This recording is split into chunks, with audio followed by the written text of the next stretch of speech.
our strengths lie in different areas, which is why we're able to do what we do and how we can operate together.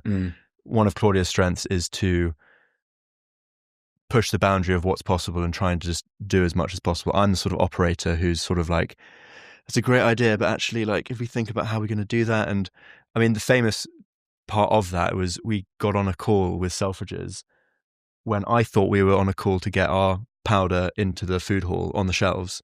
And I mean, that's what we were there for. We were on this call with the food buyer, and by the end of the call, he was going, "Oh yeah, that's great to hear about your product. So what do you guys want?" And as I was about to say, like, "We want our matcha on your shelves," Claudia just came out of absolutely nowhere and was like, "We want a full-time permanent matcha bar in Selfridges."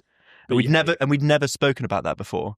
And just so happened that they had a space in mind, and they had already thought that we'd be perfect for that space. So that worked out incredibly well. But maybe we wouldn't have taken that risk and gone in that direction, grown that fast without that sort of attitude towards growth. That is fantastic, by the way. I love those type of stories. We had two Danish co-founders on, and they came. One of the co-founders said, "Look, this is going to be really difficult, but just go with it." And they went, "Okay," and then they landed their biggest client during the juice. Yeah, and I was like, and I love that. I love simple.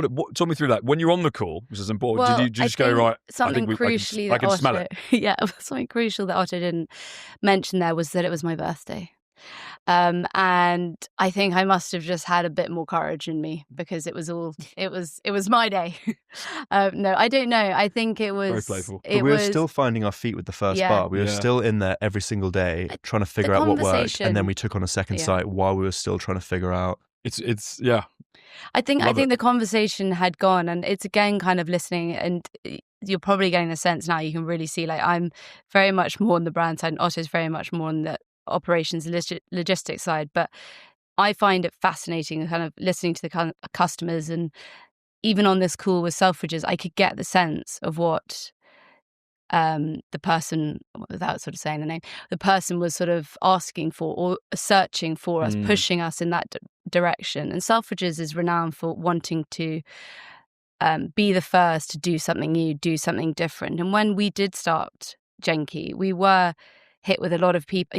Most people that came into the bar would ask what matcha is, which seems actually a wild question to ask now. Often, I mean, we rarely get that question now in our bars, and I think it's that sort of inquisitive.